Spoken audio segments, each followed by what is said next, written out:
ladies and gentlemen. The very word secrecy is repugnant in a free and open society, and we are, as a people, inherently and historically opposed to secret societies, to secret oaths, and to secret proceedings. We decided long ago that the dangers of excessive and unwarranted concealment of pertinent facts far outweighed the dangers which are cited to justify it. Even today, there is little value in opposing the threat of a closed society by imitating its arbitrary restrictions.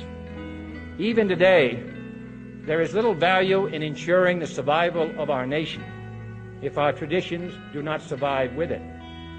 And there is very grave danger that an announced need for increased security will be seized upon by those anxious to expand its meaning to the very limits of official censorship and concealment.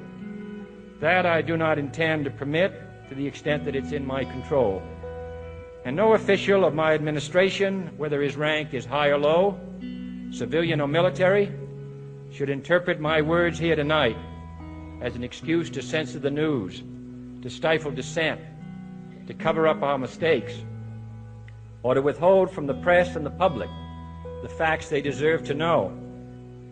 For we are opposed around the world by a monolithic and ruthless conspiracy that relies primarily on covert means for expanding its sphere of influence, on infiltration instead of invasion, on subversion instead of elections, on intimidation instead of free choice, on guerrillas by night instead of armies by day.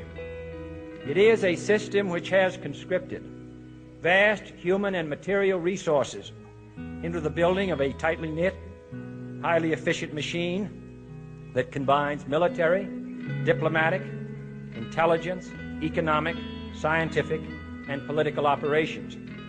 Its preparations are concealed, not published. Its mistakes are buried, not headlined. Its dissenters are silenced, not praised. No expenditure is questioned, no rumor is printed, no secret is revealed. No president should fear public scrutiny of his program, for from that scrutiny comes understanding, and from that understanding comes support or opposition, and both are necessary. I am not asking your newspapers to support an administration, but I am asking your help in the tremendous task of informing and alerting the American people. For I have complete confidence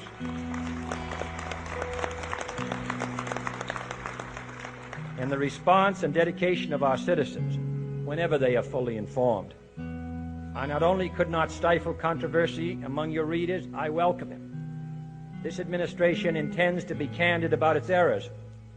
For as a wise man once said, an error doesn't become a mistake until you refuse to correct it.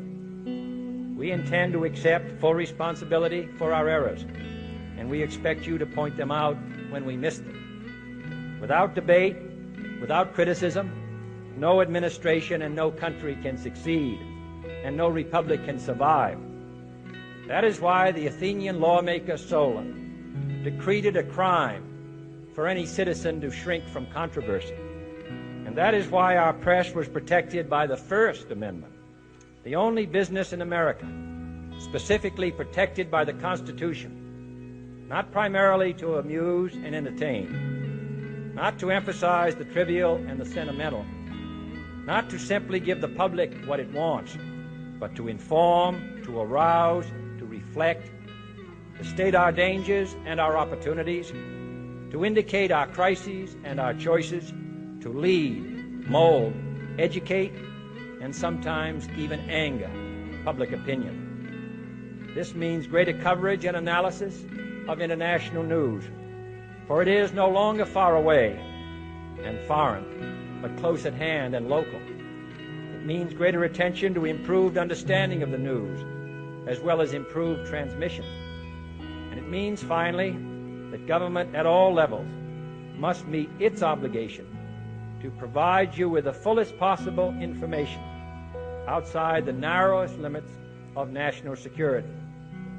And so it is to the printing press, to the recorder of man's deeds, the keeper of his conscience, the courier of his news, that we look for strength and assistance, confident that with your help, man will be what he was born to be, free and independent.